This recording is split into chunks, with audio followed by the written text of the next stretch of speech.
Hello बच्चों, welcome back. मेरा नाम है हरीश और आज हम शुरू करने वाले हैं केमिकल प्रॉपर्टीज़ ऑफ एल्डिहाइड और कीटोन्स। हमने अभी तक एल्डिहाइड और कीटोन्स के इम्पॉर्टेंट प्रिपरेशन मेथड्स कर चुके हैं हम लोग। अगर किसी ने नहीं देखे हैं तो नीचे डिस्क्रिप्शन में लिंक है या प्लेलिस्ट में जाकर आप एल्डिहाइड, कीटोन और कार्बोक्सिलिक एसिड का फोल्डर देखोगे तो आपको उसमें सारी की सारी वीडियोस मिल जाएंगी। तो आज हम स्टार्ट करेंगे केमिकल प्रॉपर्टीज़ ऑफ एल्डिहाइड और कीटोन्स। कार्बोक्सिलिक एसिड अभी नहीं छेड़ रहे हैं हम, पहले एल्डिहाइड कीटोन की केमिकल प्रॉपर्टीज़ और प्रिपरेशन हम कर चुके हैं, वो समझेंगे। फिर कार्बोक्सिलिक एसिड को उठाएंगे और उसकी हम केमिकल प्रॉपर्टीज़ और फिजिकल प्रॉपर्टीज़ करने वाले हैं। तो आज का हमारा टॉपिक है जो केमिकल प्रॉपर्टीज़ में हम समझेंगे न्यूक्लियोफिलिक एडिशन। हम क्या पढ़ेंगे आज? हम न्यूक्लियोफिलिक एडिशन कैसे होती है एल्डिहाइड और कीटोन। देखो, दोनों में न्यूक्लियोफिलिक एडिशन मिलती है, ये बात आपको नोट करके रखें। हमें याद करना पड़ेगा कि जब भी हमें एल्डिहाइड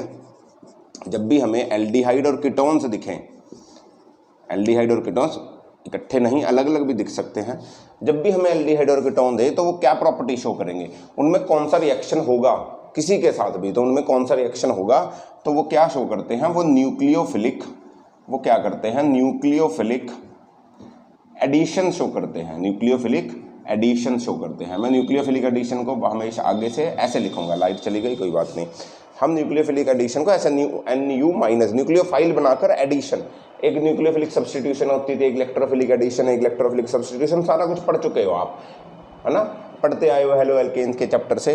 तो एल्डिहाइड और कीटोन्स आपको न्यूक्लियोफिलिक एडिशन शो करेंगे। न्यूक्लियोफिलिक एडिशंस में एक न्यूक्लियोफाइल अटैक करेगा तो देखेंगे क्या बनेगा, किसमें? एल्डिहाइड और कीटोन में। तो ये क्यों न्यूक्लियोफिलिक एडिशन शो करते हैं, क्या इसका मैकेनिज्म है वो समझ लो, देखो, आपको पता है दोनों एल्डिहाइड और कीटोन दोनों के पास एक कार्बोनिल ग्रुप होता है, जिसको कार्बोनिल ग्रुप नहीं पता वो ये होता है carbonyl group, C double bond O, इसको कार्बोनिल ग्रुप बोलते हैं, समझ रहे हो। जो एल्डिहाइड होता है उसके पास यहाँ पर R होगा, यहाँ पर H होगा। जो कीटोन होगा उसके बाद यहाँ पर R होगा, यहाँ पर डबल बॉन्ड होगा और यहाँ पर R डैश होगा। पता है दोनों के पास C डबल बॉन्ड O मतलब कि एक कार्बोनिल ग्रुप है। एक क्या है? कार्बोनिल ग्रुप है। एक्चुअली इसका स्ट्रक्चर ऐसा नहीं होता, अगर आप इसका एक्चुअल में स्ट्रक्चर देखोगे तो वो ऐसा होता है, C डबल बॉन्ड O और A और O और O और O, ऐसे बनता है, समझ रहे हो। तो क्या है, अगर आप इसका स्ट्रक्चर समझने की कोशिश करो, तो तुम देखोगे ये ट्राइगोनल प्लेनर स्ट्रक्चर है। ये कैसा है? ट्राइगोनल प्लेनर स्ट्रक्चर है, ट्राइगोनल प्लेनर। एक्चुअली में ऐसा भी नहीं होता, ये कुछ बच्चे सोच भी रहे होंगे।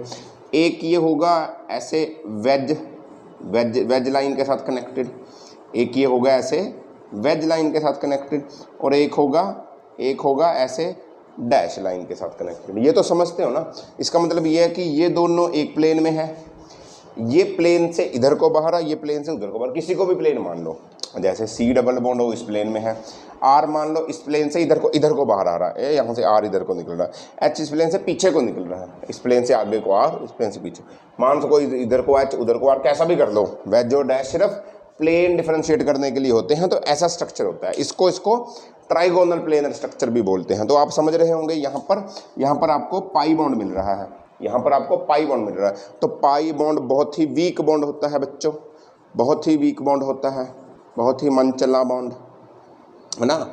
इसका ध्यान भटक जाता है किसी और को देखकर। तो सबसे पहले जब भी पाई बॉन्ड होगा तो रिएक्शन पाई बॉन्ड से शुरू होता है, ये पाई बॉन्ड टूटता है तो कोई और रिएक्शन स्टार्ट होता है। तो इनमें कार्बोनिल ग्रुप है तो इसका पाई बॉन्ड टूटेगा। कैसे मैकेनिज्म होगा, क्यों करेगा न्यूक्लियोफिलिक एडिशन, वो समझा रहा हूँ। फिर एग्जांपल भी लेंगे दो, समझ रहे हो। तो पाई बॉन्ड पहले टूटेगा, तो किधर जाएगा? पाई बॉन्ड C के पास जाएगा, उसके पास जाएगा। तुम्हें पता है पाई बॉन्ड जाएगा इसके पास, क्योंकि ये ज़्यादा इलेक्ट्रोनेगेटिव है और ये कम इलेक्ट्रोनेगेटिव है। तो जैसे ही पाई बॉन्ड टूटेगा इसके ऊपर पॉजिटिव चार्ज आ जाएगा, इसके ऊपर नेगेटिव चार्ज आ जाएगा। अब होगा क्या, यहाँ बनाते हैं। अब होगा क्या, जैसे ही ये पाई बॉन्ड टूटेगा इसकी हाइब्रिडाइजेशन बदल जाएगी, अरे बॉन्ड बदल जाएंगे इसके। ये कार्बन किसी और के साथ बॉन्ड बनाने के लिए भागेगा, इसके ऊपर पॉजिटिव चार्ज आ गया, इसके ऊपर क्या आ गया? पॉजिटिव चार्ज आ गया। अब इसको न्यूक्लियोफाइल चाहिए, इसको क्या चाहिए? इलेक्ट्रॉन चाहिए। इसको क्या चाहिए? इलेक्ट्रॉन चाहिए, यानी कि ये एक क्या बन गया, ये क्या बन गया, इसको न्यूक्लियस पसंद है, नहीं इसको न्यूक्लियस नहीं पसंद, इसको इलेक्ट्रॉन्स पसंद है, तो ये एक इलेक्ट्रोफाइल बन गया। एक न्यूक्लियोफाइल आएगा भागा भागा, जिसको पॉजिटिव चार्ज यानी कि ये पसंद होगा, तो वो इसके ऊपर अटैक करेगा, तो न्यूक्लियोफाइल आकर यहाँ पर ऐड कर, देखो क्या हुआ, ऐसे था ना, ये R O था ऐसे, है ना, सिंगल बॉन्ड हो गया, ऊपर आ गया नेगेटिव चार्ज, R ऐसे हो गया, H ऐसे हो गया, अब इसके ऊपर पॉजिटिव चार्ज है, पॉजिटिव चार्ज के लिए कोई और आएगा बाहर से, मान लो A ले लेता हूँ मैं, वो आके जो नेगेटिव था इसके पास आकर अटैक करेगा, इसके पास पॉजिटिव था, दोनों बॉन्ड बना लेंगे।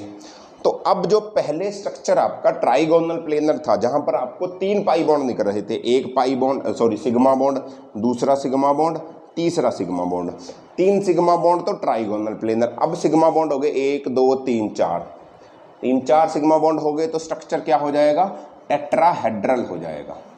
तो ज्योमेट्री कैसी होगी, टेट्राहेड्रल बन जाएगी। टेट्राहेड्रल ऐसी होती है ना टेट्राहेड्रल। ये न्यूक्लियोफाइल ने अटैक किया, ये न्यूक्लियोफाइल आया, ये भैया ये न्यूक्लियोफाइल है, न्यूक्लियोफाइल ऐड हो गया, न्यूक्लियोफाइल ने किसी को हटाया नहीं, सब्स्टिट्यूट नहीं किया, उसने ऐड हो गया, इसलिए इसको बोलते हैं न्यूक्लियोफिलिक एडिशन।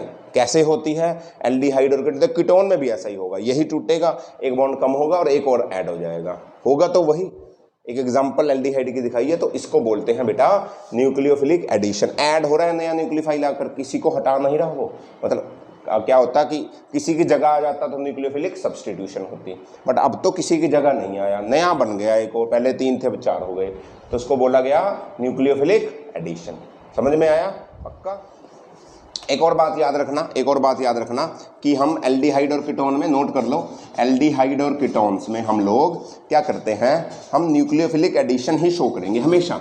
जब भी आप एल्डिहाइड और कीटोन को प्रॉपर कोई रिएजेंट या कोई कंपाउंड मिलेगा रिएक्ट करने के लिए, तो आपको एल्डिहाइड और कीटोन्स दोनों में आपको न्यूक्लियोफिलिक एडिशन मिलेगी। क्या मिलेगी?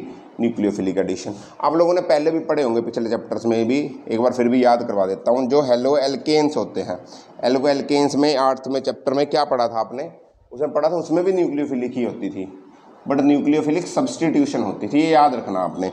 आप एक बात और याद रखेंगे कि जब भी हमारे पास एल्कीन्स होंगे या एल्काइंस होंगे, एल्कीन्स और एल्काइंस में क्या मिलती है आपको, इलेक्ट्रोफिलिक एडिशन मिलती है हमेशा, इलेक्ट्रोफिलिक एडिशन।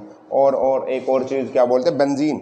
बेंजीन में आपको क्या देखने को मिलता है, बेंजीन में जो आपको देखने को मिलता है वो है इलेक्ट्रोफिलिक सब्स्टिट्यूशन। क्या मिलती है आपको? Electrophilic substitution. याद रखें, एल्डिहाइड कीटोन में न्यूक्लियोफिलिक एडिशन, हेलो एल्केन्स में न्यूक्लियोफिलिक सब्स्टिट्यूशन, एल्कीन्स एल्काइंस में इलेक्ट्रोफिलिक एडिशन और बेंजीन में इलेक्ट्रोफिलिक सब्स्टिट्यूशन। ये याद रखें कैसे मिलती हैं, इलेक्ट्रोफिलिक सब्स्टिट्यूशन कैसे होती है, वो मैंने आपको मेथड समझाया है। अगले लेक्चर में हम करने वाले हैं कि एडिशन ऑफ HCN और Na2SO4, इसको कैसे ऐड किया जाएगा न्यूक्लियोफिलिक एडिशन के द्वारा, किसमें, एल्डिहाइड और कीटोन में। तो ये हम अगले लेक्चर में समझेंगे। तो आज के लिए इतना ही, मिलते हैं अगले लेक्चर में, तब तक आप पढ़ते रहिए। हाँ, हमारी एक ऐप है, डाउनलोड कर दीजिए, लिंक दे रखा है डिस्क्रिप्शन में, उसमें आपको नोट्स वगैरह मिलते रहेंगे, कंटेंट मिलेगा, MCQ टेस्ट सब कुछ मिलता रहेगा, फ्री में है, कुछ चीज़ें पेड हैं बट वो अलग है, तो उसको देखिए।